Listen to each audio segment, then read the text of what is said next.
Madame Lévy, Monsieur Tinguy, Madame Turbat, Monsieur Jérôme. Excusez, donne pouvoir à Madame Mondor. Madame Pin, Monsieur Cazot, Madame Andréotti, Monsieur Mahaly, Madame Janvier, Monsieur de Saint-Sernin, Madame Mondol, Monsieur Bonnet, Madame Audibert. Excusez, donne pouvoir à Madame Andréotti. Monsieur Moreno, Madame Chambon, Monsieur Charton, Madame Bérard, Monsieur Mascaro, Madame Guérardi, Monsieur Lebert. Excusez, donne pouvoir à Monsieur Mascaro. Madame de Palens, Monsieur Chenbach, Excusez, donne pouvoir à Monsieur de Saint-Sernin. Monsieur Léonie, Monsieur Trouillas, Il est là. Monsieur Reynaud, Excusez, donne pouvoir à Monsieur Campus. Madame Genetelli, Monsieur Tanguy, Monsieur Gutierrez, Madame Jouve, Monsieur Campus, Monsieur Bonnefoy, Madame Mandanares, Monsieur Brochot, Madame Bizarre, Monsieur Pardigon, Madame Fortias, Monsieur Pelletier, Madame Moussaoui, Madame Pascali-Serny, Madame Dridi, Madame Leyec, Excusez, donne pouvoir à Madame Mandanares. Madame Dir, Monsieur Pélissou, Madame Valliorgue, Excusez, donne pouvoir à Madame Dir. Madame Vera-Masson, Madame Diaz, Excusez, donne pouvoir à Madame Mounier. Monsieur Do, moi-même Madame Mounier, Monsieur Koutsef, Absent. Madame Roussel, Présent.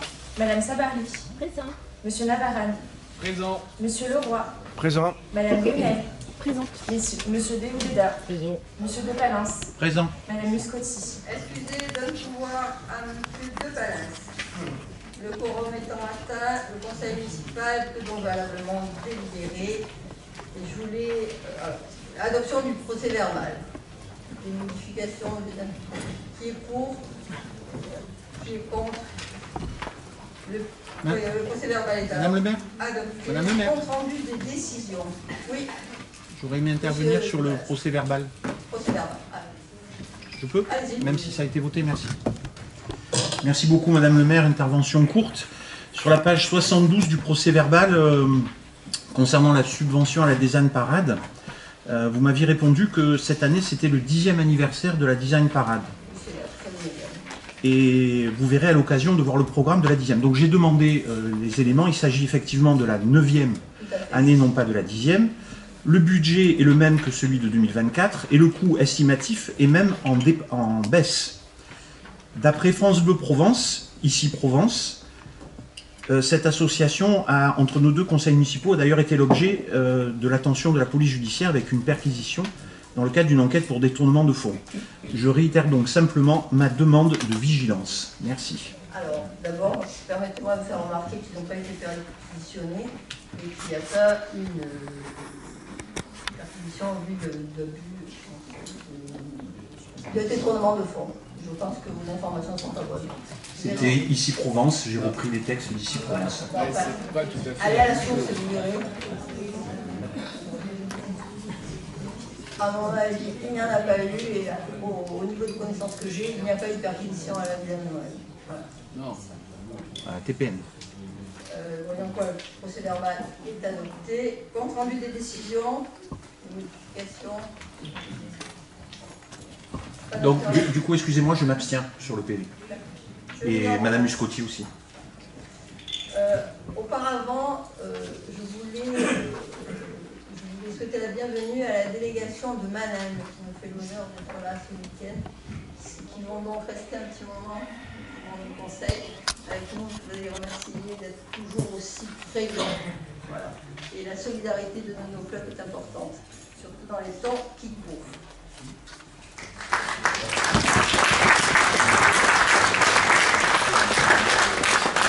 Et avant l'ouverture de la séance aussi, je propose que le conseil municipal rende un hommage solennel au docteur François Coucy, ancien sénateur du Var, ancien maire de Toulon, qui nous a quittés mardi. Beaucoup de gens dans cette salle l'ont connu, certains ont travaillé avec lui. Tous ont apprécié son humanité et sa simplicité. C'est un homme accessible, drôle, attentif à tout, de plus humble et au plus capé. Il a siégé dans cette salle pendant 14 ans en tant que conseiller municipal, puis adjoint, et pendant 10 ans en tant que maire. C'est ici qu'il a débattu des projets aussi importants que le Zénith, Amphitria, la traversée souterraine, le Palais Neptune, la faculté de droit, ou encore la première phase de la rénovation du centre historique, pour ne citer que cela.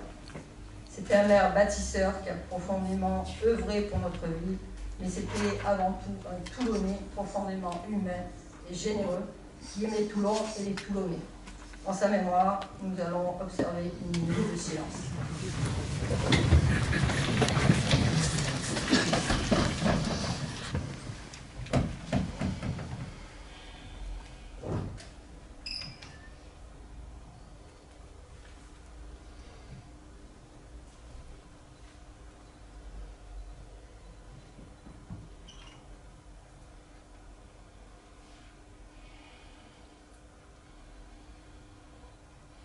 Je vous en remercie.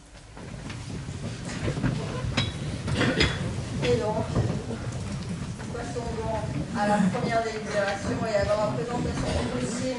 Kerlin, M. Jérôme l'Église sortent de la salle du Conseil et ne participent pas au vote.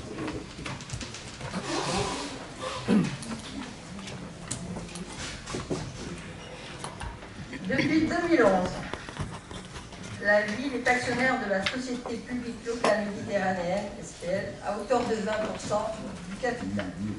Et il détenait à ce titre 2 sièges d'administrateurs. Lors du précédent conseil du 28 février, la ville a acté la vente de 30 actions ainsi que d'un poste d'administrateur au bénéfice de la commune de Ceste et 30 actions au profit de la commune de La Valette. Il convient donc de désigner un seul représentant au sein du conseil d'administration et je vous propose M. Robert Cavana pour représenter la ville. Je vous propose de procéder à la désignation à main levée. Qui est pour? Qui est contre? Qui s'abstient? C'est donc adopté, je vous en remercie. Pardonnez-moi, Madame le maire, on votait pour qu'on puisse voter à main levée, Oui. Et je pensais après qu'on Mais voterait. j'ai pas fini. Pardonnez-moi. Donc, on va voter à main levée et je vous propose donc de désigner M. Robert Cavana, qui est pour, qui est contre, qui s'abstient. M. Cavana est donc représentant de la ville de Toulon. Et on peut faire un 2, 3 collègues.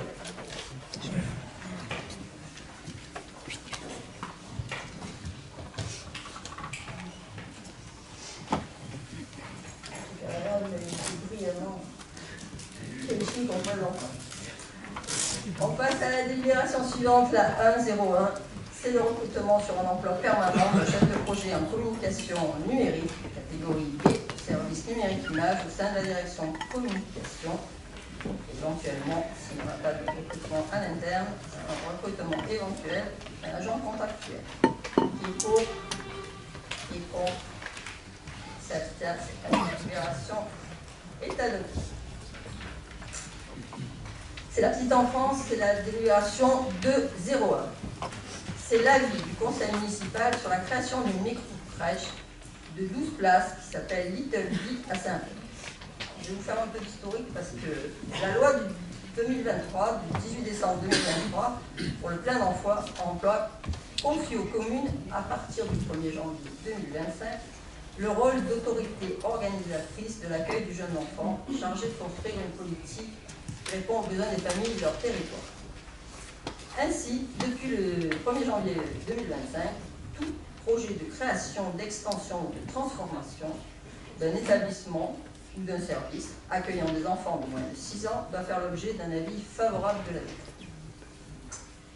Le dernier trimestre 2024, un dossier a été monté pour la création d'une micro-crèche privée de 12 places, Little Bee. Et ce dernier avait obtenu une prévalidation des services de la protection maternelle et infantile.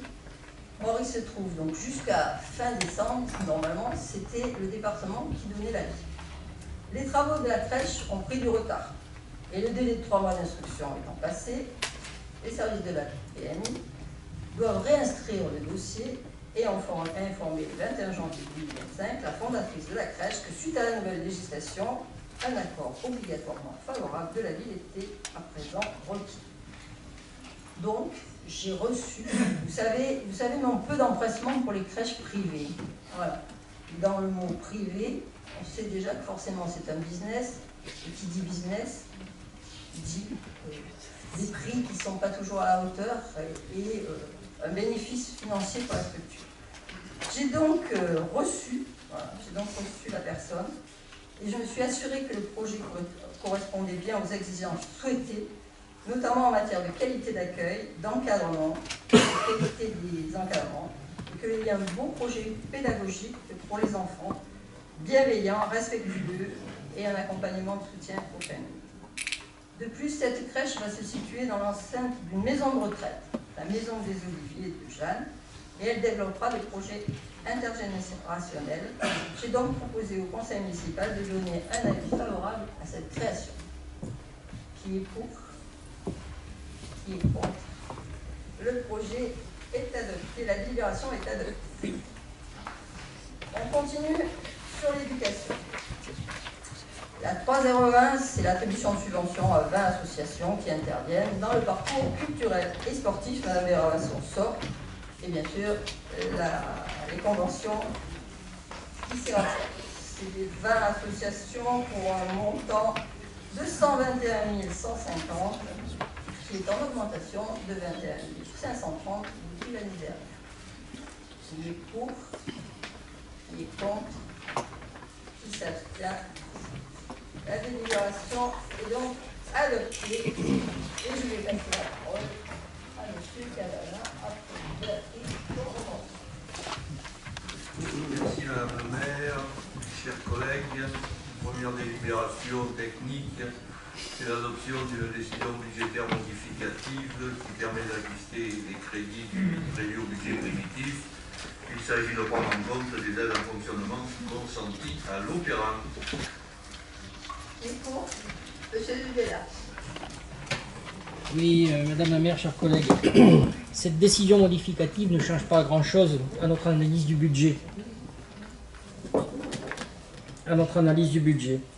Nous sommes opposés à votre vision trop peu ambitieuse pour notre ville, malgré les inflexions positives par rapport à la gestion Falco. Les besoins de la population sont immenses et vous n'y répondez pas suffisamment. Certes, le budget national vous contraint, mais votre majorité soutient les choix du gouvernement.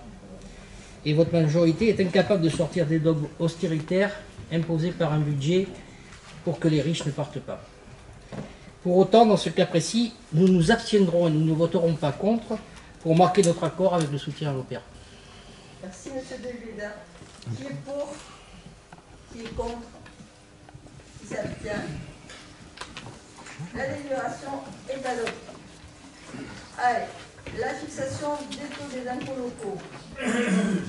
Bien, sans surprise, et pour la 25e année consécutive, nous ne procédons pas à l'augmentation du taux des impôts locaux, nous maintenons les taux existants, ce qui nous permet, si l'on cumule le produit des impôts locaux et la compensation au titre de la taxe d'habitation, d'inscrire quelques 126 millions d'euros au budget 2025. Monsieur Delvida. Oui, Madame le maire, Toulon en commun ne propose pas d'augmenter les taux d'imposition malgré les tentatives de caricature faites par la majorité. Pour autant, dans l'objectif de trouver de nouvelles recettes afin de mieux répondre aux besoins de la population, nous avions proposé d'augmenter les taux des taxes d'habitation des résidences secondaires. Vous ne prenez pas en compte cette mesure de justice sociale, c'est la raison pour laquelle nous nous abstiendrons. Monsieur de Pallas. Regarde-le. Madame le maire, sur cette délibération, vous avez choisi cette année de comparer les villes des 22 agglomérations. Sur ces 22 agglomérations, vous dites que Toulon est 7e. Si l'on prend Paris, il est 8e. J'ai sorti tous les taux et en réalité, nous sommes 8e. Et si l'on ne prend pas Paris, on est 7e, mais c'est à ce moment-là 7e sur 21. Ce n'est pas le plus important.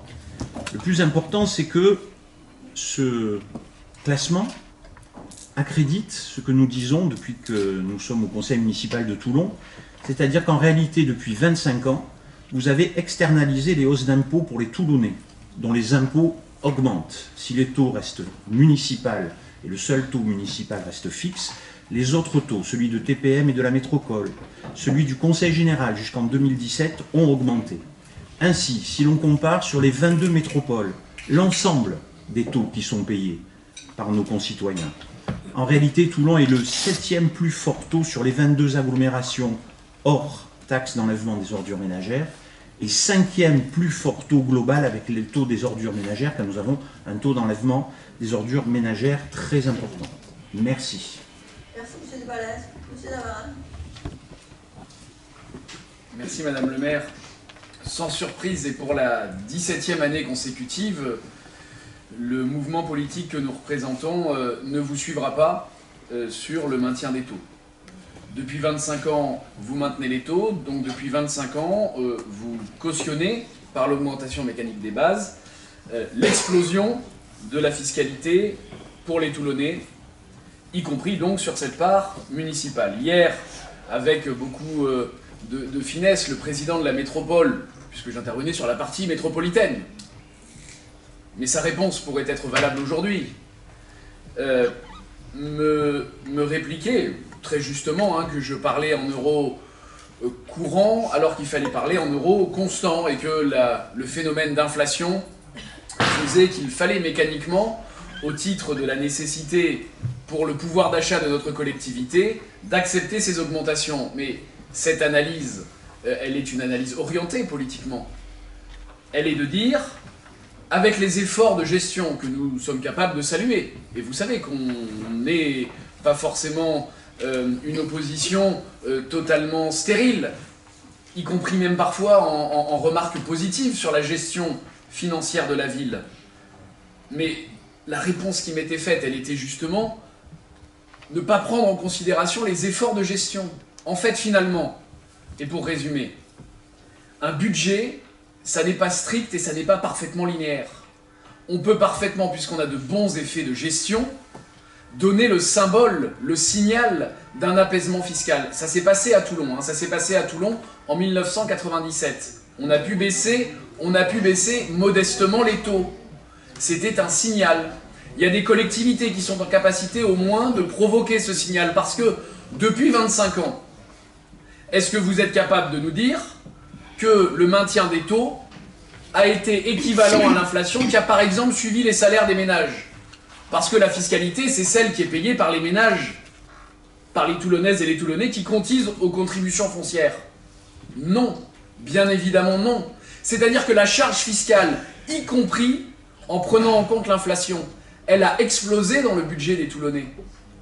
Alors sous l'apparente stabilité de vos taux, et en ne répondant jamais à un modeste apaisement fiscal, vous acceptez et vous cautionnez de faire peser toujours plus sur les foyers des Toulonnaises et des Toulonnais une fiscalité devenue insupportable, pas du fait de la part municipale, mais globalement. Et que votre bonne gestion puisse au moins avoir un symbole, même à un an de l'élection, Monsieur Cavada, Madame Massy. Je vous promets que nous n'aurions pas attaqué une espèce peut-être de circonstances un petit peu électoralistes. L'apaisement fiscal que nous demandons depuis 17 ans, si seulement vous pouviez en donner un signal aux Toulonnais, mais qu'est-ce que ça serait que de pouvoir saluer aussi cette bonne gestion financière? Allez, un effort, reprenez cette délibération, revenez dans un mois, un petit apaisement fiscal, et je vous promets que je vous dirai absolument à aucun moment que c'était électoraliste. Parce que la bonne gestion financière, on va parler de la dette tout à l'heure, je vais reprendre la parole dans quelques minutes sur la dette. Mais provoquez cet apaisement fiscal, s'il vous plaît. Sinon, nous voterons contre le maintien de ces taux, contre l'augmentation et l'explosion des impôts des Toulonnais. Vous votez contre. Alors, c'est vrai que vous aviez fait une petite diminution des impôts en 97, mais quelle dette vous nous avez laissée? On va en parler. Bon, il est toujours facile de demander des cadeaux quand c'est pas toi-même qui décide. Et vous le faites régulièrement. On n'a pas baissé, mais on n'a pas augmenté. Je l'ai répété, en 25 ans, aucune augmentation. Je ne pense pas qu'on puisse trouver énormément de communes qui s'inscrivent dans ce schéma. Ensuite, s'agissant des chiffres que M. de Balens a cités, il a cité des chiffres, je vais en citer deux autres rapidement. Vous avez parlé de l'explosion fiscale, on mettait au milieu le conseil général, je suis désolé, on est dans le conseil municipal de la ville de Toulon, je veux bien étendre jusqu'à TPM, et là on constate quoi? Que si l'on prend la ville isolée, on est en dessous de la moyenne de la strate, et si l'on prend la ville plus TPM, on est aussi en dessous de la moyenne de la strate. Donc je pense qu'à l'arrivée, c'est pas trop. Qui est pour? Attendez, Voilà. oui, je voudrais répondre avec des chiffres, puisque vous aimez les chiffres, Monsieur Cavana. L'évolution de la taxe sur TPM, bien sûr, ça n'existait pas avant la création de TPM, il était de 1,27 en 2008, il était de 2,35 en 2010, il était de 4 en 2012 et il est monté à 4 en 2022. TPM, c'est votre même majorité. D'ailleurs, Madame le maire, dans le journal, vous avez dit, si Toulon tombe, TPM tombe. Quant au département, eh bien, oui, lui aussi, il a monté les taux. Normalement, notamment, les dernières années avant la fusion avec le taux municipal, puisque le taux départemental a fusionné en 2017 avec le taux municipal, il était en 2009, je n'ai pas pu remonter avant, le taux départemental était de 7,43 en 2009, il était de 10,24, et les 3 dernières années, 2014, 12,46, 2015, 14,89, 2016, 15,26, 2017, 15,29.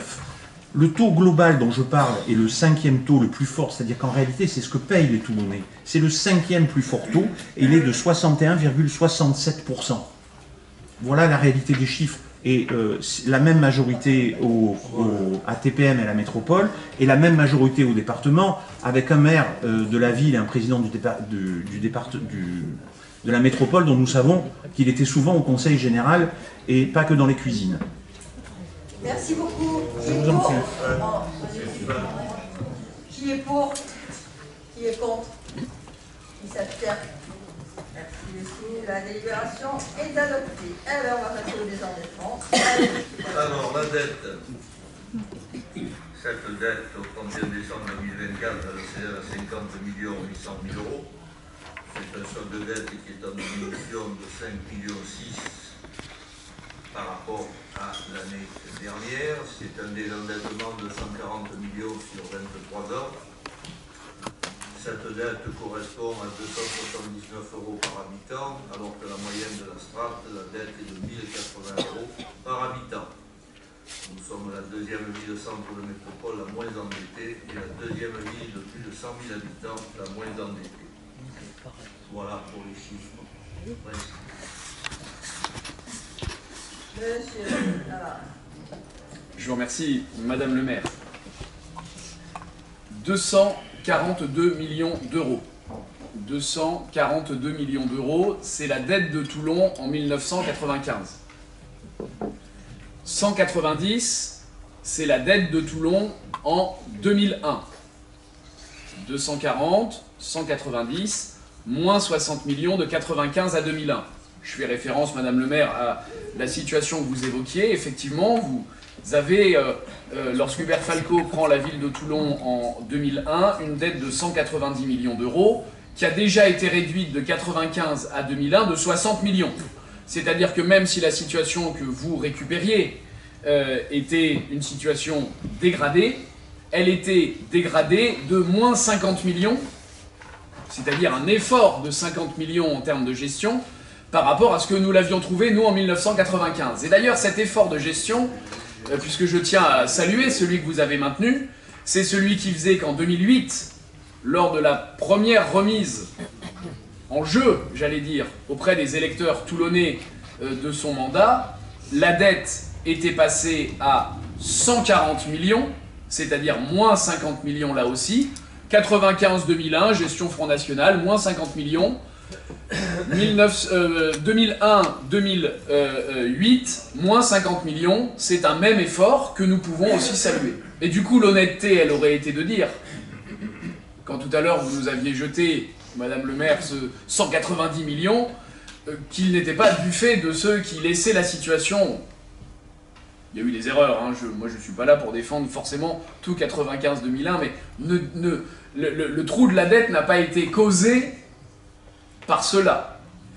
Sur cette gestion de la dette, elle est aujourd'hui stabilisée. Il n'y a pas d'emprunt toxique. Il pourrait y avoir un plan d'investissement supplémentaire, un choix politique. ça n'est pas forcément le vôtre. Et, après tout, les Toulonnais, ils ont élu un programme et un homme en 2020. Soit c'est ce programme qui continue d'être mené sans finalement qu'on puisse vous reprocher de ne pas créer un trou supplémentaire.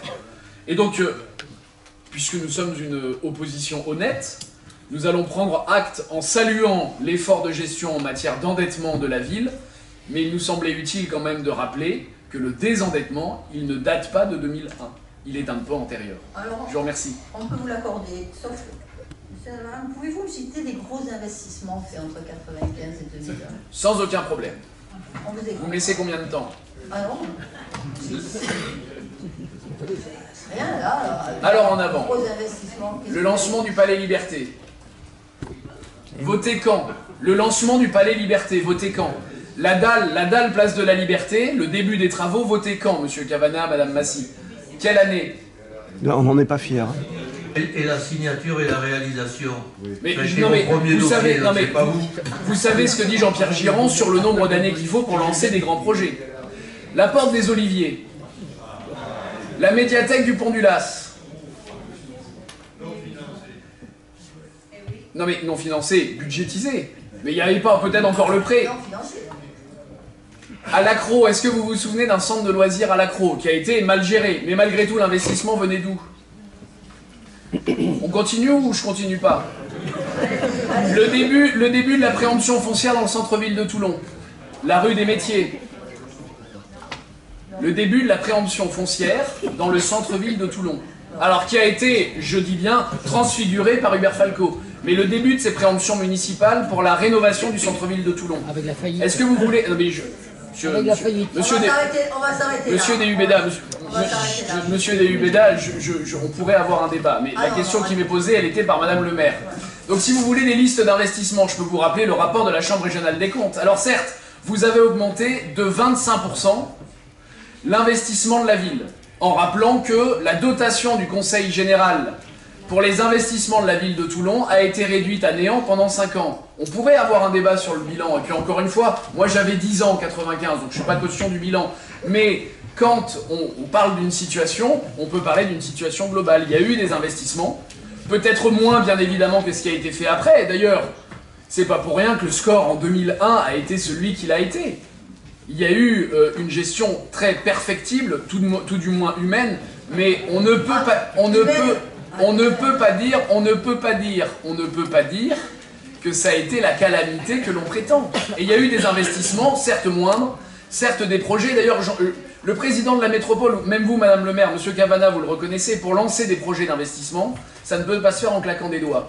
Et donc en 6 ans, vous n'avez pas la possibilité, surtout avec une majorité divisée, hein, parce qu'on s'est divisé, on a donné un mauvais spectacle, d'accord. Mais arrêtons le fantasme non plus. Genre, les sauterelles ne pleuvaient pas, la mer ne s'était pas retirée, il y a eu des investissements, peut-être que vous trouvez trop modeste, mais il y a eu des investissements et les Toulonnais vivaient.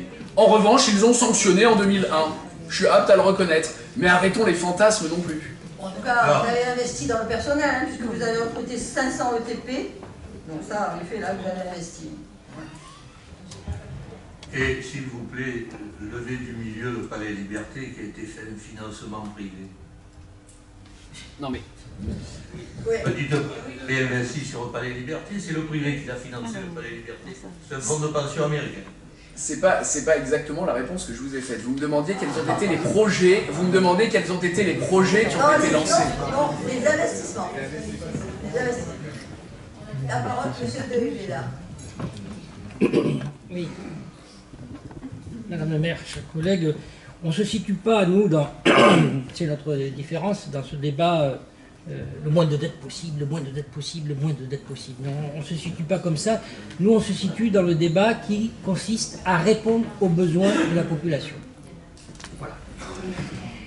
Je rappelle quand même à M. Navarane qu'il y a eu faillite de la société d'économie mixte qui gérait le centre-ville de Toulon.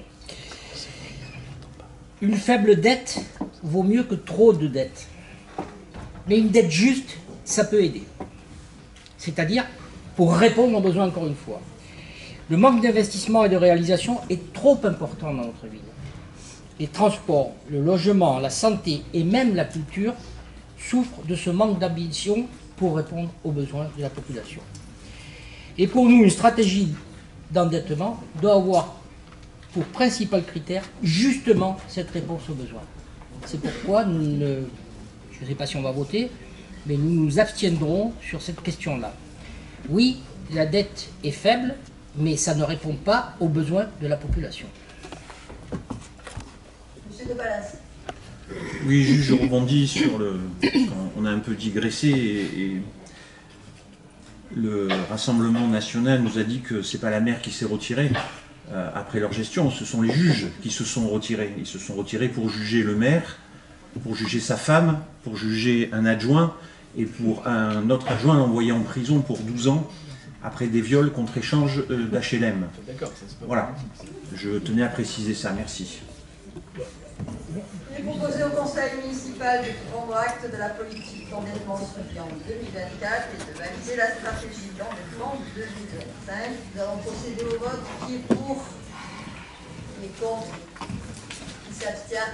La délibération est adoptée. Alors, la délibération suivante. Il s'agit de demander un soutien financier auprès du Conseil régional au titre du contrat Nos communes d'abord pour une opération de travaux qui concerne la mairie d'Honneur. Ces travaux devraient commencer cette année. Il s'agit pour l'essentiel de remplacer les menuiseries extérieures et les pompes à chaleur. Et les bienfaits que l'on en attend sont les suivants. C'est une réduction de 54% des consommations énergétiques, c'est-à-dire qu'on sera au-delà de ce qu'impose le décret tertiaire pour 2030, puisqu'il impose 40%. Et cela permettra aussi de diviser par 2 les gaz à effet de serre.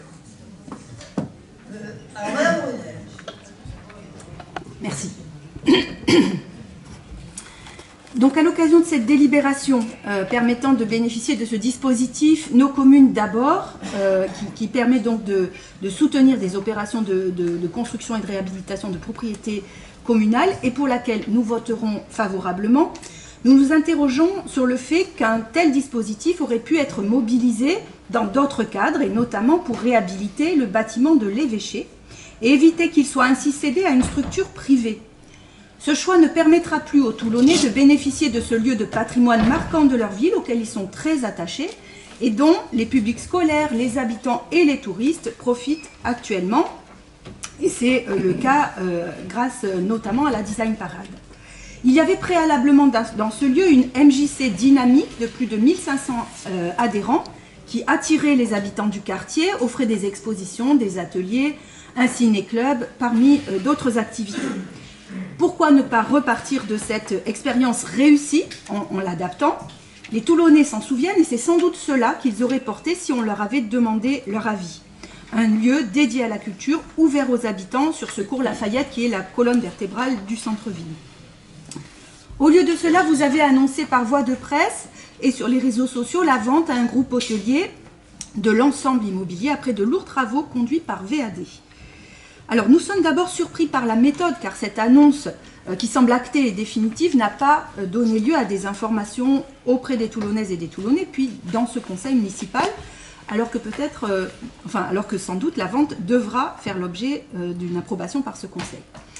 Nous nous interrogeons aussi sur la protection du bâtiment. Celui-ci étant classé, qu'en est-il des démarches auprès des Bâtiments de France qui ont leur mot à dire dans la procédure? A-t-on leur accord? Et dans le projet du groupe Seban acquéreur final, y a-t-il eu également présentation pour l'agrément des monuments historiques? Vous parlez d'une vente passant par VAD. Pour quel montant la vente préalable se fera à VAD? Et quels seront les lourds travaux qui étaient évoqués dans la presse? Que devra assumer VAD et sur quel financement? Et enfin, sur l'opportunité économique de ce projet, nous nous interrogeons également. L'état de santé du secteur hôtelier touristique à Toulon n'est pas au mieux. Je ne citerai que 2 mises en redressement judiciaire d'hôtels renommés du Mourillon 2024, sans parler des travaux contestés de reconstruction de l'hôtel de la Mer dans le même secteur. Donc, quelle est la plus-value d'un tel projet et dans quel cadre structurant vient-elle s'inscrire? Merci de votre réponse. Le bâtiment de l'évêché et depuis près de 10 ans dans la concession qui a été attribuée à DAD. Elle a été valorisée au profit de la ville pour 2,5 millions. Donc, je veux dire, ce n'est pas une nouveauté que ce bâtiment doit faire l'objet d'une opération. Pendant plusieurs années, on a analysé les propositions qui nous étaient faites, plus ou moins sérieuses, plus ou moins intéressantes, et on s'est arrêté sur celle-là. Et c'est le travail du concessionnaire, en l'espèce DAD, de nous faire des propositions d'aménagement, de création, de revente, sur l'ensemble des biens qui sont compris dans le périmètre de cette concession. On appelle ça une mention. Oui, Madame le maire, je ne savais pas que la question de cet hôtel installé pour la Fayette serait, c'est pas dans le truc, mais est-ce que vous m'autorisez à avoir un petit mot, puisque c'est toujours bien qu'un hôtel ouvre et soit rentable pour le privé, pour la ville, pour les emplois. Il y a 1685 hôtels recensés en France et bien sûr il y en a qui s'installent et qui ouvrent partout. Mais à Toulon, ce qui est un peu différent, c'est que le sujet hôtelier, c'est un marronnier. Les journalistes disent que c'est un sujet qui revient tous les ans. Pour nous, c'est un marronnier hôtelier à Toulon qui revient régulièrement et surtout en période préélectorale.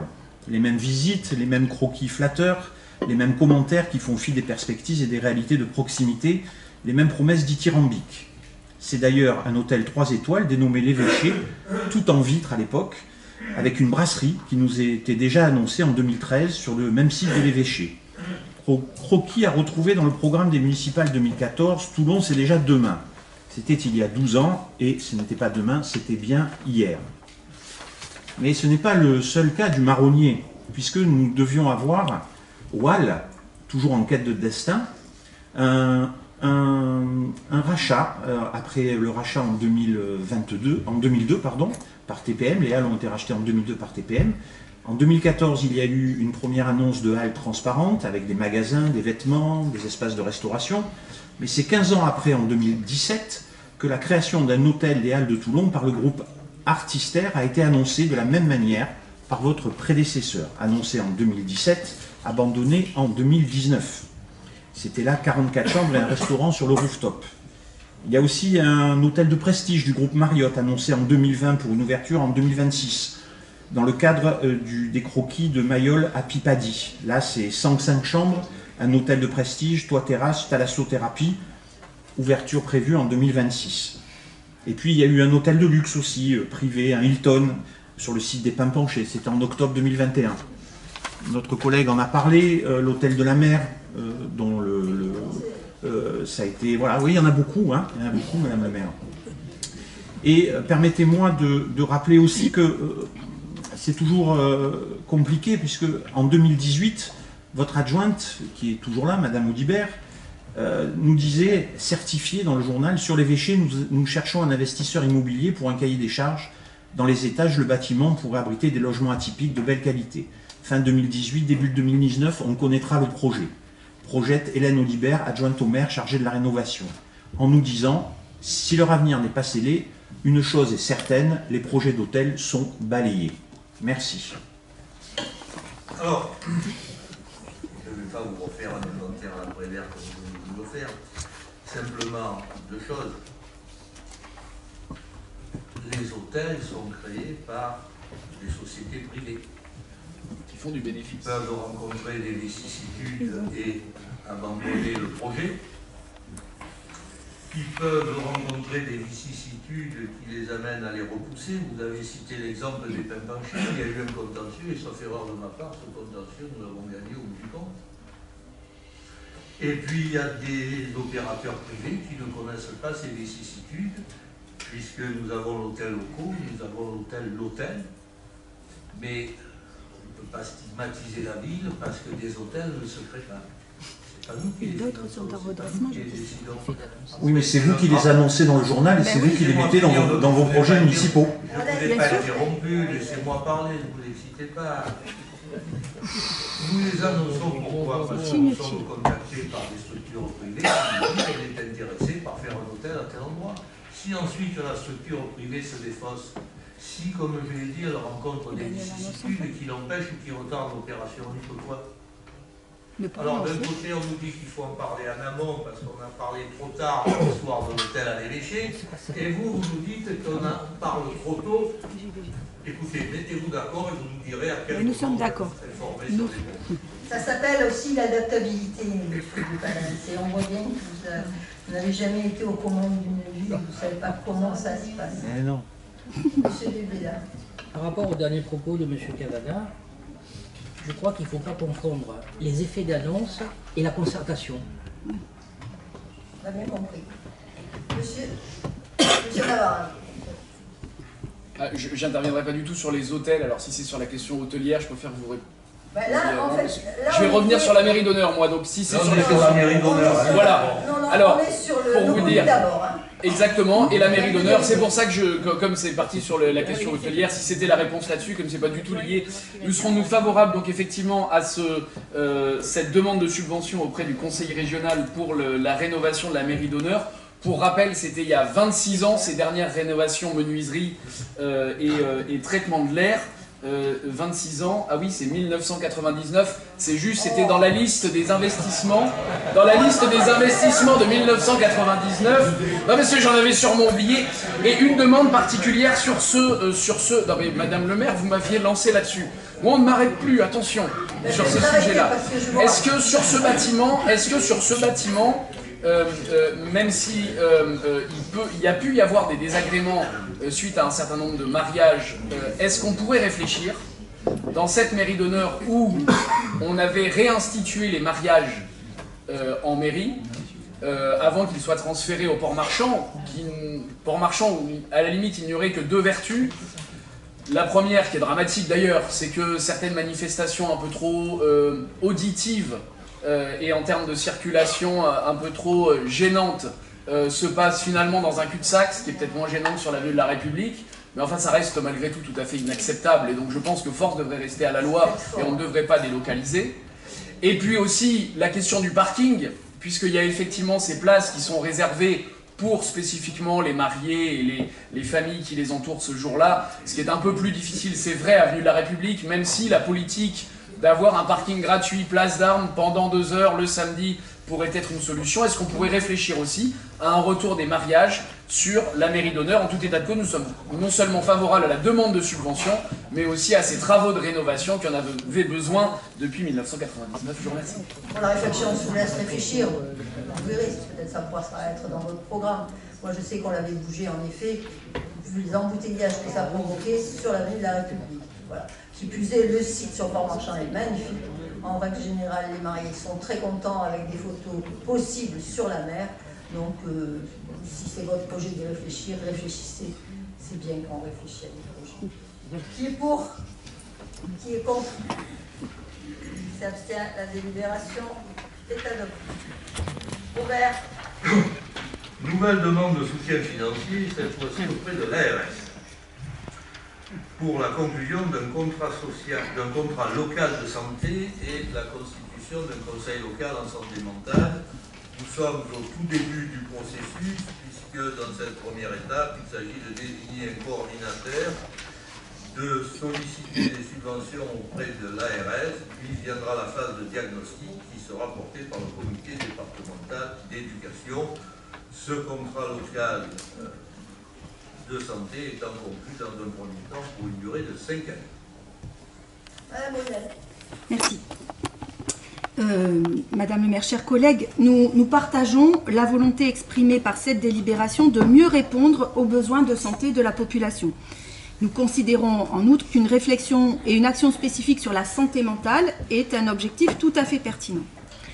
Les contrats locaux de santé ont clairement un objectif de réduction des inégalités dans l'accès au parcours de soins et l'amélioration de la santé des populations défavorisées. Si pour mener à bien un tel projet, les rapports des différents comités existants et de l'ARS mettent en évidence l'importance d'un coordonnateur, ce pourquoi nous délibérons, ils soulignent aussi l'importance d'une action impliquant associations, élus locaux, acteurs médicaux, notamment les hôpitaux et les médecins libéraux, et la CPAM. Et ils insistent particulièrement, je cite, sur la participation des habitants, unanimement reconnue comme faible, alors qu'elle est considérée comme un levier important dans la lutte des inégalités sociales de santé. Ces habitants très peu représentés dans les comités de pilotage. Pouvez-vous donc nous éclairer sur les choix que vous avez faits sur la constitution du comité de pilotage de ce CLS et de ces CLSM, notamment au niveau de la présence des élus locaux, des associations et des habitants des QPV publics prioritairement visés par ce dispositif? Oui. Alors, Madame Brunel, merci pour votre intérêt à ce contrat local de santé mentale que la mairie va porter cette année.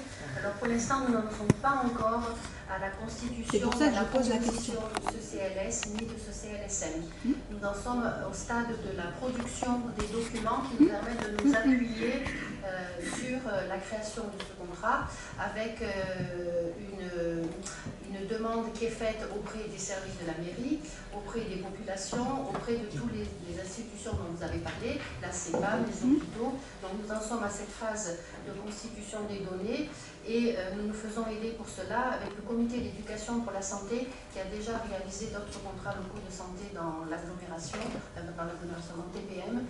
Donc nous en sommes à cette phase de constitution et bien sûr lorsque nous en arriverons à la constitution des CLS, nous ferons appel à toutes les bonnes volontés.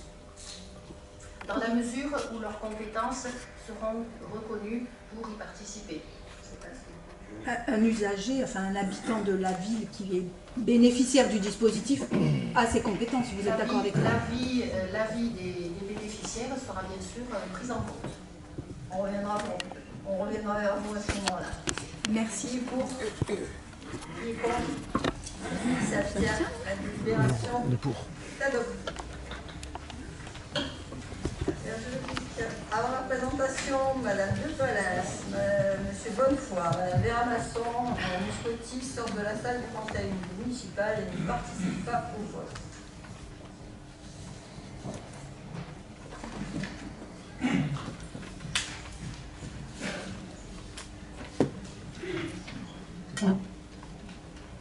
Bien, en 2022, nous avions passé avec le RCT une convention portant mise à disposition du stade de Mayol, mais pas uniquement de l'enceinte elle-même du stade, mais de ses abords, de certains de ses abords, sur l'enceinte élargie. Et cette convention excluait la possibilité d'avoir des activités commerciales aux abords du stade Mayol. Le présent avenant vise à écarter cette impossibilité et de permettre à titre expérimental, je crois pour 3 matchs, d'installer une fan zone avec des food trucks, avec des animations. Les services de la préfecture sont favorables à cette expérimentation et c'est la raison pour laquelle cet avenant vous est présenté. Monsieur Laurent. Merci Madame le maire, chers collègues. Nous allons voter favorablement pour cette délibération. Nous souhaitons toutefois que soient mesurées les retombées économiques sur tous les commerces du centre-ville et du port, en particulier les bars et les restaurants qui font habituellement le plein des jours de match, et ce sera regrettable pour eux que ça donne une perte de fréquentation. Je tenais aussi à vous remercier de faire une expérimentation de la piétonisation de l'avenue de la République, à défaut de suivre ma demande de faire une expérimentation de la piétonisation du boulevard de Strasbourg. Monsieur Lavarde. Oui, merci. C'est une piétonisation malgré tout avec des frontières, des postes pour passer les détecteurs anti-métaux. Attention, monsieur Leroy, parce que je ne sais pas si vous voulez des frontières aussi strictes à l'entrée de l'avenue de la République de manière permanente. Mais enfin, la fan zone, c'est quand même très strict. Je préférerais d'ailleurs que ça soit aux frontières nationales, surtout qu'on fasse ce type de contrôle. Madame le maire, errare. Oui, calmez-vous, monsieur de Hubeda, ça va bien se passer. Errare humanus est. Alors, je sais pas, je sais que persévérer est diabolique, mais du coup, ne pas persévérer, est-ce que ça ferait de moi un ange? Monsieur.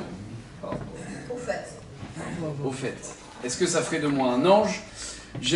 Suite aux échanges lors de la commission, j'avais exprimé un avis plutôt très réservé lors de la commission. Je voudrais vous remercier, monsieur Cabanard, remercier les services pour les éléments qui m'ont été apportés. Nous allons voter favorablement cette expérimentation pour 3 raisons. La première, c'est qu'engagement a été pris effectivement de vérifier puisque c'est le Rugby Club Toulonnais qui va choisir la dynamique au sein de cette fan zone, vérifier en concertation avec les commerçants que tout ça soit bien cohérent. Deuxièmement, que cette expérimentation se passe sur 3 matchs, ce qui va permettre effectivement un retour d'expérience très suffisant. Troisièmement, le fait que ça ne concerne, et je voudrais bien qu'on nous le confirme, que les avant-matchs. Et c'est-à-dire qu'il y avait aussi une question de sécurité que j'avais soulevée. Pour la sortie du stade, effectivement, une fan zone avec des food trucks et le souhait de maintenir des gens après match dans cette petite fan zone était à nos yeux assez risqué. Et a priori donc, ça ne concernerait que les avant-matchs, donc il n'y aurait pas le flux de sortie qui poserait des difficultés en termes de sécurité. Donc je vous disais, errare ou manuzes, nous allons voter ce coup-ci favorablement cette délibération, cette expérimentation, compte tenu des 3 points que nous avons abordés. Je vous remercie.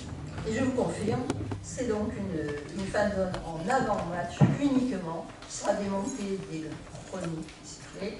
L'ouverture est à 3 heures avant le match, démontage pendant le match. On maintient un dispositif de sécurité pour respecter l'arrêté préfectoral et l'homologation du stade Mariol. Il y aura un respect d'une distance de 4 mètres minimum entre les murs d'enceinte et les food trucks. Maintien des issues de secours, maintien d'une voie de circulation de 4 mètres de large pour l'accès des véhicules telle intervention d'urgence, maintien du dispositif de sécurité actuel et renfort de volants sur la fan zone. Qui pour et contre cette délibération est adoptée. Madame Lévy, avant que M. Charton sorte de la salle et ne participe pas au vote.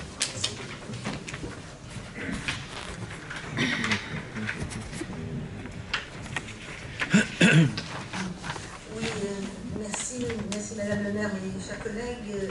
Les 10 a sollicité la commune pour conclure une convention de servitude afin de passer des câbles souterrains de basse tension sur des parcelles cadastrées CD 364 et 366, BZ 116 et 168, 6 à la Rode.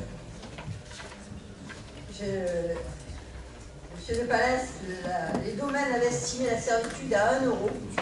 Les 10, nous l'avons à 20 euros. Bon. Je vote pour. Qui est pour? C'est une affaire de Qui est contre? La délibération est adoptée. La délibération suivante, c'est l'avis du conseil municipal sur l'engagement de principe de la ville à établir un bail amphithéotique au bénéfice du C10 pour la création d'une micro-crèche du 123 chemin du Béal. Évidemment, nous sommes favorables à la réalisation de cet équipement qui permettra de satisfaire les besoins de la population de ce quartier qui s'inscrit dans le cadre petite enfance établi par la ville. Qui est pour? Qui est contre? Qui s'abstient? Délibération adoptée. La délibération suivante, c'est l'acceptation de l'offre d'achat de la société DIF pour local commercial situé 334 avenue de la République, sur une parcelle cadastrée CM 330 au prix de 252 000 € et signature de l'encontrage. Je dois souligner que le pôle d'évaluation domaniale avait évalué le dit bien à 190 000 €. Par ailleurs, c'est vrai que l'activité déployée par cette société est tout à fait conforme à son emplacement, c'est-à-dire le port, puisque c'est une société qui s'occupe d'acquisition et de location de bateaux. Donc 190 000, on l'a vendu 250 000. Vous voyez? Oui, ben ça va se faire. Oui. Nous allons voter pour, parce qu'il y a un gros gain que j'ai calculé à 121 400 €. Donc bravo, et nous allons voter pour, on vote pour quand ça va dans le bon sens. Qui est pour? Qui est contre? Qui s'abstient? Délibération est adoptée. Dominique. Alors ce projet de délibération, Madame le maire et mes chers collègues, vise à attribuer des subventions à 29 associations qui œuvrent dans le cadre de la solidarité. Ah, excusez-moi. Monsieur Delveda, Madame Buscotti, Monsieur Reynaud, Madame Le Palais sortent de la salle du conseil municipal.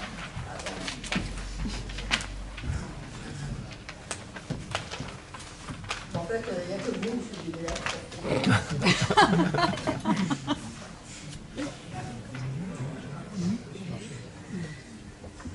Allez, Donc, subvention à attribuer à 29 associations qui œuvrent dans le cadre de la solidarité et de l'action sociale pour un montant total de 64 500 €.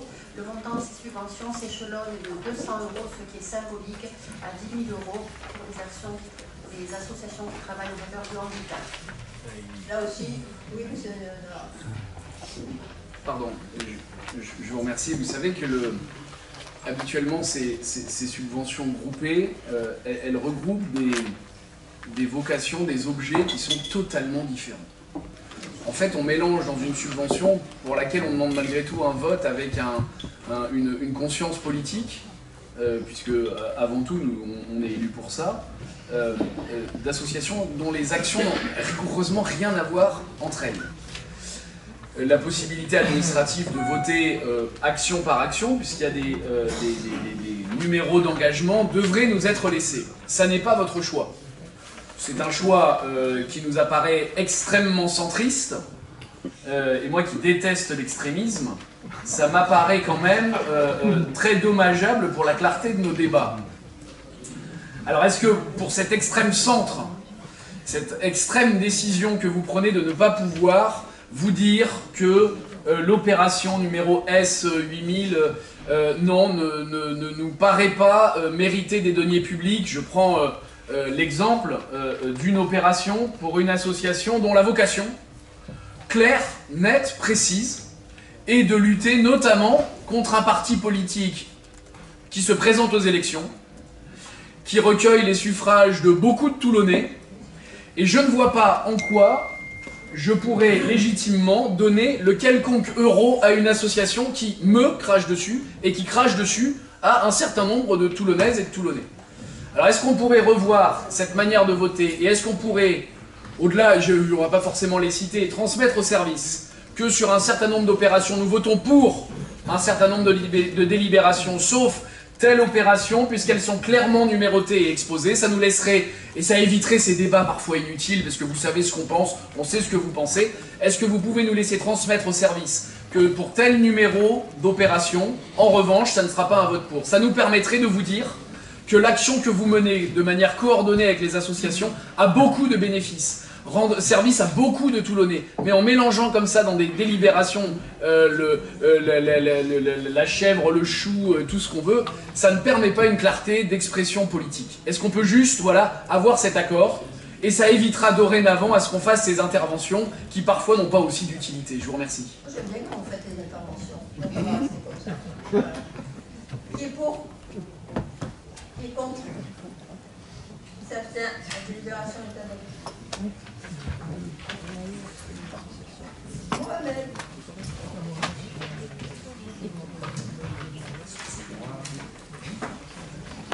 Merci. Alors, monsieur Lebert, monsieur Tanguy sort de la salle du conseil municipal et monsieur Denis là pour entrer. J'attendais qu'il sorte.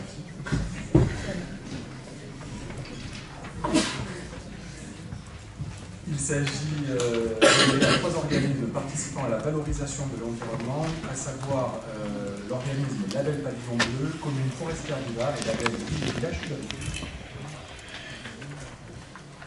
Sud. Voilà, je suis assez prêt. Qui est pour? Qui est contre? Qui s'abstient? La délibération est adoptée. On continue, Mohamed. Il s'agit du renouvellement de la convention qui définit les modalités de participation du service communal d'hygiène et santé de la ville de Toulon à la mise en œuvre de sa politique vaccinale par le département du Var. Qui est pour? Qui est contre? Qui s'abstient? La délibération est adoptée. Merci Madame le maire. Il s'agit de l'attribution de subventions au fonctionnement de 5 associations relevant de la sécurité civile communale, de la sécurité routière communale et du comité communal des feux de forêt pour un montant global de 14 000 €. Alors, je n'ai pas fait sortir M. Schoenbach puisqu'il n'était pas là, mais en espérant que... Qui est pour? Qui est contre? Qui s'abstient? Délibération adoptée. Monsieur Monet, un peu de sport. Merci Madame le maire. Cette délibération a pour objet l'attribution de subventions à 5 associations sportives pour un montant total de 26 500 €, allant de sport de combat et d'arts martiaux jusqu'à Sportez-vous bien. Petit focus sur cette association qui accompagne les personnes avec des maladies chroniques à travers le sport et qui est une très belle association comme toutes les autres d'ailleurs, qui mérite un petit focus.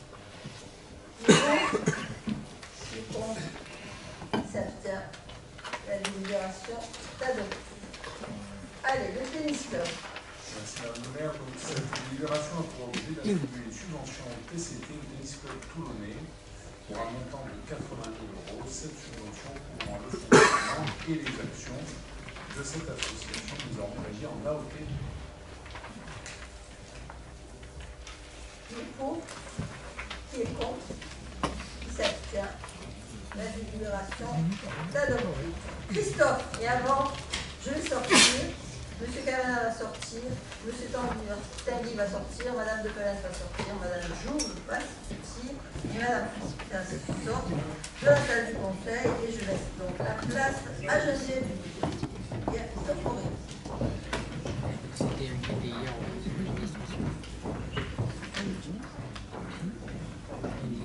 Je donne la parole à Christophe Moreno.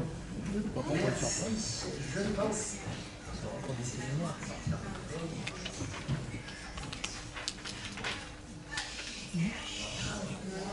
Je pense qu'il est inutile de revenir sur l'épisode qui a animé l'Opéra de Toulon ces dernières semaines.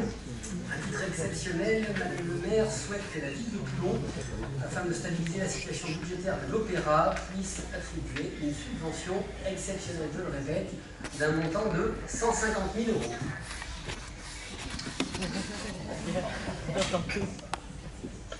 Oui, j'attendais que l'incident se règle. Merci. Donc pour cette délibération qui a pour but de soutenir la situation de l'Opéra, tout d'abord nous souhaitons saluer l'effort de la ville, d'autant que les choix de la ville sont fortement contraints par les différentes restrictions budgétaires nationales vis-à-vis des collectivités et ne sont pas toujours soutenus par certains des collègues maires administrateurs. Nous sommes déjà intervenus sur ce dossier et depuis, un nouveau rapport de la Chambre régionale des comptes a fait apparaître de nouveaux constats. Les successions de subventions sans assainissement profond de la structure, selon les recommandations du rapport, notamment au sujet des statuts des personnels des directions, ne pourront malheureusement pas solutionner des problèmes qui sont structurels. Hier soir même se tenait un CA de l'Opéra, au cours duquel l'amiral Delaunay a parlé du fait de nécessaires réformes structurelles et de nécessaires subventions supplémentaires conséquentes, alors même que hier matin, TPM votait 8 millions de nouveaux soutiens. Et il a précisé que sans cela, les missions artistiques de l'Opéra ne pourraient être menées à bien. Et bien sûr, ces propos nous inquiètent beaucoup et inquiètent beaucoup les salariés.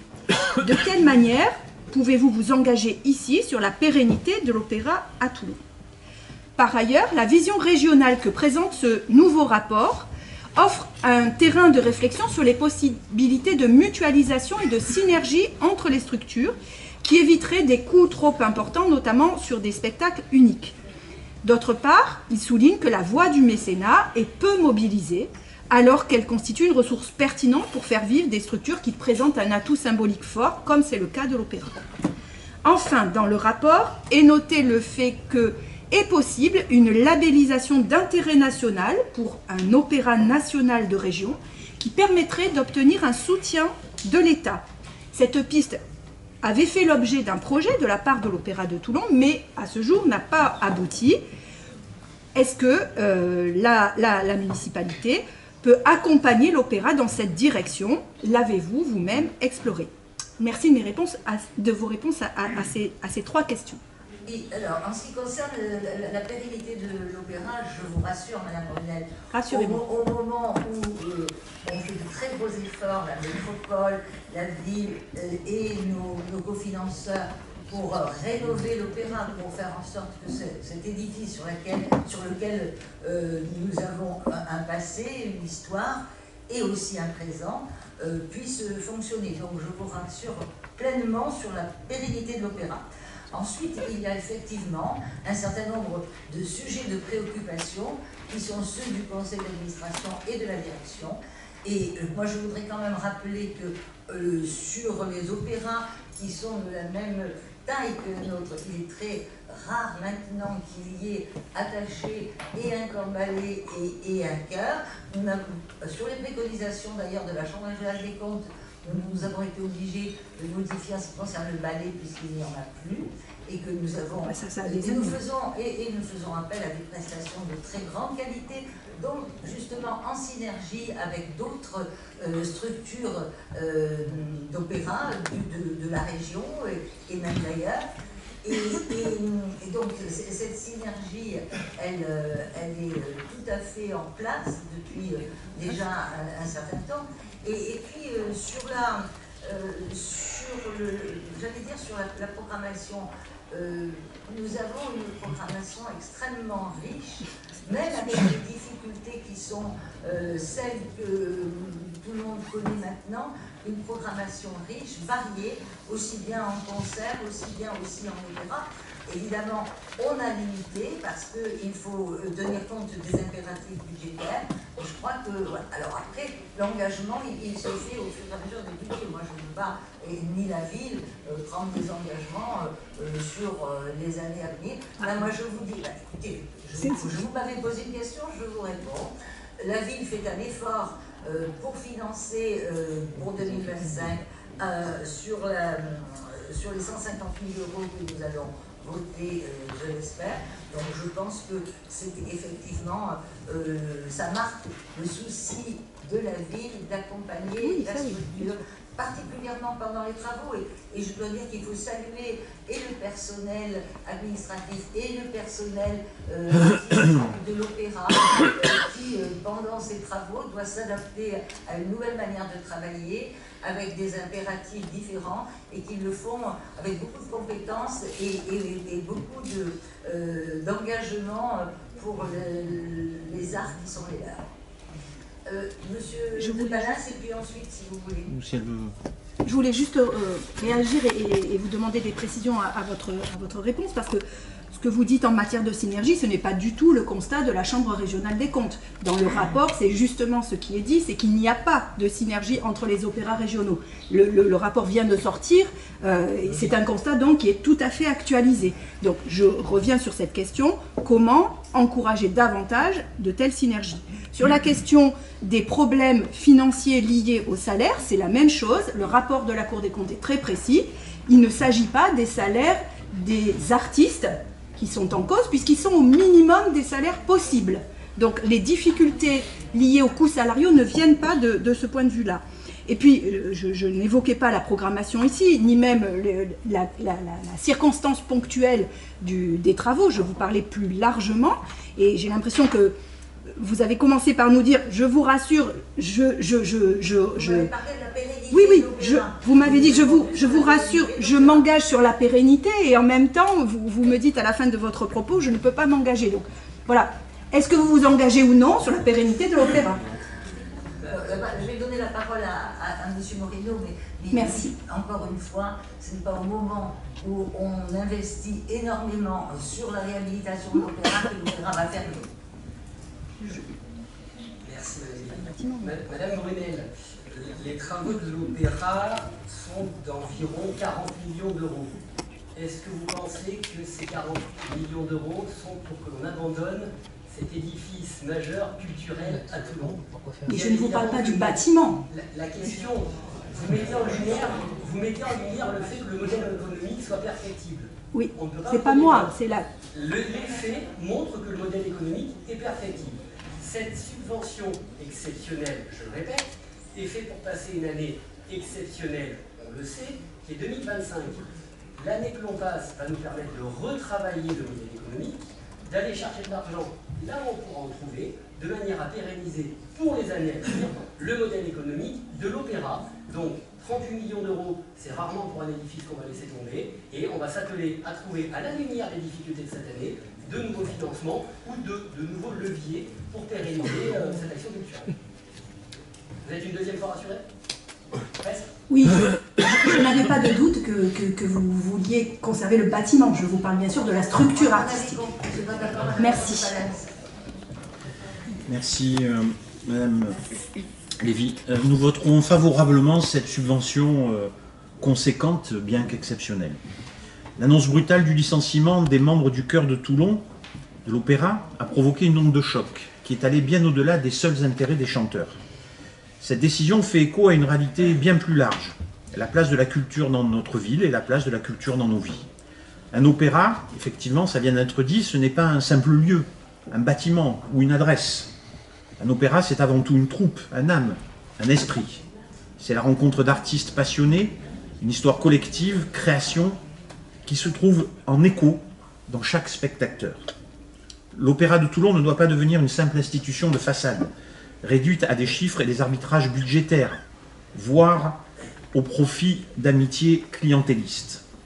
Il doit rester un espace vivant, un lieu où la musique, le chant, mais aussi la danse, sont porteurs de sens, d'émotion et de culture partagée. Redonner à l'Opéra de Toulon la place centrale qu'il mérite dans la ville est essentiel. Au-delà du choc et dans les suites, les analyses se multiplient, dont celle, notre collègue l'a citée, la Cour régionale des comptes. Mais aussi, il apparaît des occasions manquées, des projets inaboutis, des dérives anciennes. Les cercles de réflexion se multiplient et les pistes de reconstruction se font jour. Et cela est bien, car il faut faire de cette crise une opportunité. Avec une gouvernance claire et sortir des anomalies du passé. Anomalie, le conseil d'administration qui est composé de représentants de la commune de Toulon, alors que la ville ne participe pas financièrement.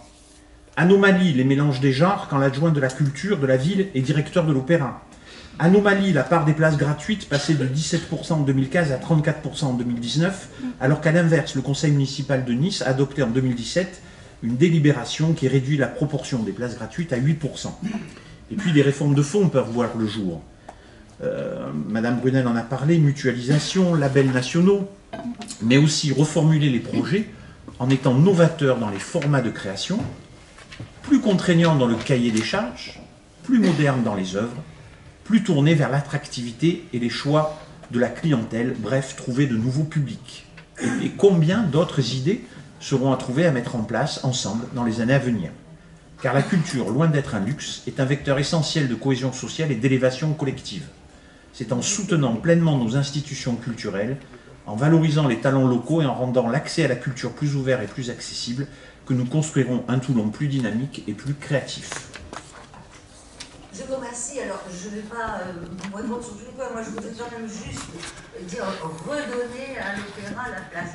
L'opéra, non seulement n'a jamais perdu sa place, mais au contraire l'a bien assise au fil du temps. Et la politique, justement, notamment la politique tarifaire, mais également les choix artistiques qui ont été faits, ont permis d'ouvrir l'opéra à un public extrêmement large. Et je rappelle que l'opéra va dans les quartiers, fait des concerts dans les quartiers, donne, si vous voulez, une image extrêmement ouverte et qui permet justement à la culture d'être dans tous les secteurs de la ville et pas seulement à l'opéra. Je crois que c'est aussi une des fonctions de l'opéra de pouvoir répondre à ce besoin. Voilà, je vous remercie. Très rapidement, je vous remercie Madame Lévy. Nous allons voter favorablement cette délibération. Tout à l'heure sur la question budgétaire, on avait fait un vote contre lié à la question budgétaire, mais nous y serons favorables. Les éléments que vous mettez en avant sont des éléments certes positifs, tout de même qui appellent deux observations. La première, c'est qu'à la sidération de l'annonce du licenciement, qui peut se discuter, hein, encore une fois, gouverner c'est choisir, mais c'était la sidération de l'annonce. Nous, on a été assez sidérés de la réaction, permettez-nous de vous le dire en toute franchise, même si elle a dû sortir pour la raison statutaire, de la réaction de Mme le maire qui a mis en cause un député du territoire parce que le député avait communiqué juste avant elle sur l'issue très favorable, saluant d'ailleurs l'action que vous menez aujourd'hui, c'est-à-dire de voter cette subvention d'équilibre. Quand un député d'un territoire se félicite d'une décision municipale et essaye d'intervenir à son modeste niveau, je pense qu'il faudrait tous s'en réjouir. Deuxième point, qui est plus d'inquiétude, vous avez dit, Madame Lévy, le succès culturel. Mais encore une fois, la culture, ça se choisit aussi quand elle est faite avec l'argent public. Donc c'est pour ça que le choix du licenciement de ne pas maintenir un chœur lyrique salarié, ça peut se choisir. Encore une fois, ça n'est pas un péché, ça n'est pas, en soi, ça n'est pas interdit. Mais simplement, s'il y avait un vrai succès culturel, il y aurait un succès populaire. S'il y avait le succès populaire, il y aurait un équilibre, non pas une rentabilité, c'est pas du tout ce que cherchent les établissements culturels, mais il y aurait un équilibre. Ce qui nous inquiète, c'est que le rapport de la Chambre régionale des comptes dont on parle, il n'est pas récent, il a 1 an. Ou plutôt, quand je dis nouveau. Il n'y en a pas de nouveau. Mais bien sûr que oui. Le seul rapport de la Chambre régionale, permettez-moi de le rappeler, non mais pardonnez-moi, le seul rapport de la Chambre régionale des comptes, le dernier rapport qui a été publié il y a 1 an. Et d'ailleurs hier, à la métropole, le président de la métropole qui avait sollicité un nouveau rapport, nous a dit que la Chambre régionale des comptes refusait de faire un nouveau rapport, que celui de l'année dernière suffisait. Et donc c'est là où on a tout de même, et si on est très favorable à la fois au vote de la subvention, au vote de la subvention aussi qui va venir dans la délibération d'après pour l'opéra en extérieur du fait des travaux de rénovation considérables qui sont apportés dans ce bâtiment qui est même antérieur à l'Opéra Garnier. Mais simplement, s'il y avait un vrai succès culturel et un vrai équilibre, tout du moins financier, qui n'est pas que dû à la question des travaux, il y a aussi peut-être une alerte qu'on souhaitait vous donner, c'est qu'en termes de programmation culturelle, on peut à l'opéra aussi faire mieux pour pouvoir se maintenir dans la durée. Je vous remercie. Je vous remercie. Nous allons donc passer au vote. Qui est pour? Qui s'abstient? Qui est contre? Je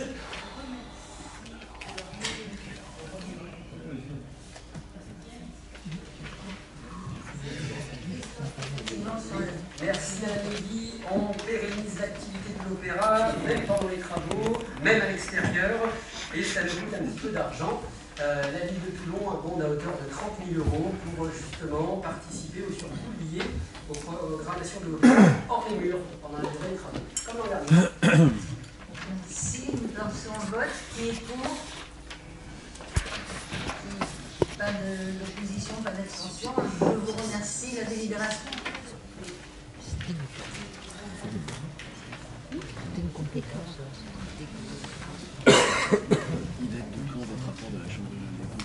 Non, vous avez raison.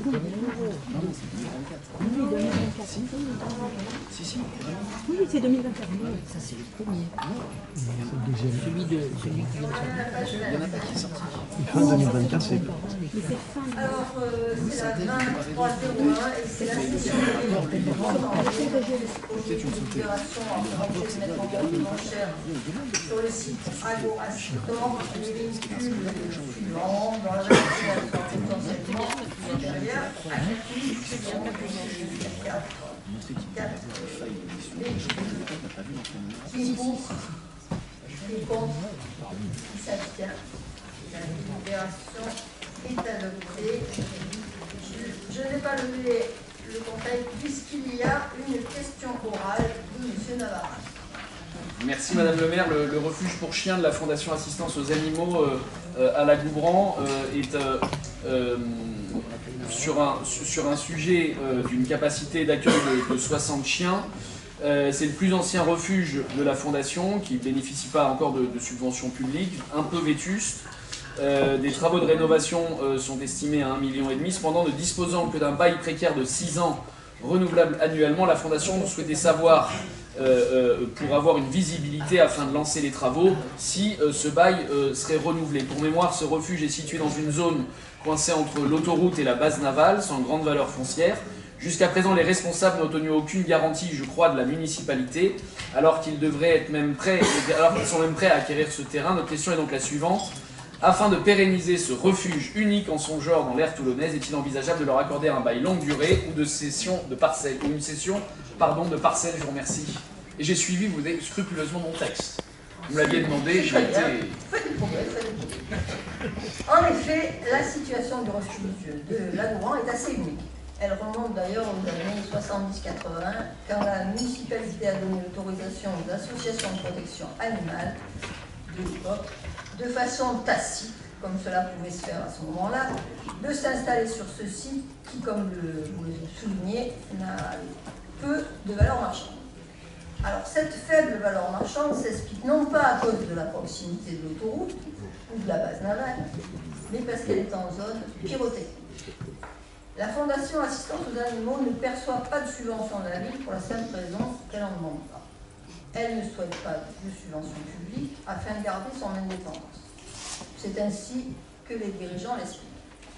Si le refuge accueille une 60aine de chiens, il faut savoir que ces chiens ne sont pas des chiens abandonnés sur la voie publique toulonnaise, et puisqu'elle refuse de les prendre en charge les chiens errants capturés par la brigade canine, et elle refuse également de prendre en charge les chiens trouvés par les particuliers. Les seuls chiens toulonnais qu'elle accueille, c'est ceux qui sont directement abandonnés par les propriétaires. C'est pour cela que la ville a été obligée de conventionner avec la fourrière refuge de Carmaux. C'est cette dernière qui prend en charge les chiens trouvés errants sur la commune, qui recherche les propriétaires, qui se charge de les placer quand ces derniers ne sont pas identifiés ou quand ils ne souhaitent pas récupérer leurs animaux. La ville ne pratique pas non plus l'euthanasie de convenance. Pour en venir à votre question quant à l'occupation du site, si les relations entre les services de la ville dédiés à la cause animale et les soigneurs locaux de la Fondation Assistance aux Animaux sont très bonnes, il n'en est pas de même avec la direction parisienne. Malgré toute l'attention que notre adjoint à la cause animale porte à leur situation depuis des années, il est difficile d'avancer avec des gens qui s'abstiennent de répondre aux sollicitations de la ville. La Fondation n'a pas de bail pour occuper le terrain puisqu'elle l'occupe à titre gracieux, mais par contre on a une convention entre la ville et la Fondation. Leur convention arrivait à terme en 2018, mais la ville n'a pas réussi à établir un contact avec la direction de la Fondation avant 2024. Durant cette période, on a reconduit tacitement la convention. Le service cause animale et la direction des affaires juridiques de la ville ont proposé à la Fondation différentes écritures de convention qui conviendraient aux deux parties, mais ils n'ont jamais donné suite. Aussi, afin de prévenir la ville, la direction des affaires juridiques a fait signer à la Fondation une simple convention d'occupation des sols, celle qu'on utilise pour toutes les mises à disposition de terrains locaux qui prévoit une durée d'occupation de 6 ans. On ne serait pas opposé à la signature d'une convention plus longue, sous réserve qu'elle soit adaptée aux besoins de la commune. Le point sur lequel je vous rejoins, le refuge a besoin de travaux d'entretien.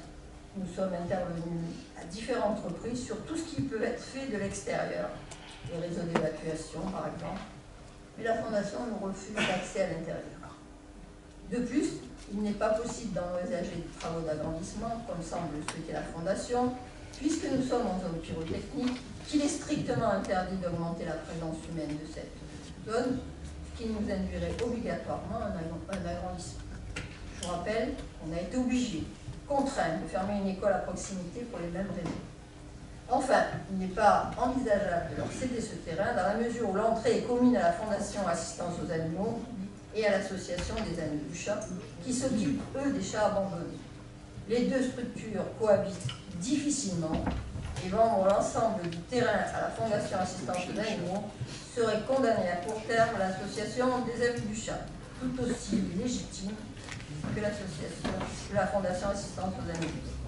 Les services municipaux, tout comme Mohamed Mali les a déjà reçus, ont toujours été à la disposition de la Fondation pour discuter et avancer dans le respect du droit et de celui des deux structures, et ils le savent très bien. C'est à eux, maintenant, de se décider à se mettre autour de la table pour avancer concrètement. Je vous remercie et je vous souhaite un bon week-end. Merci beaucoup.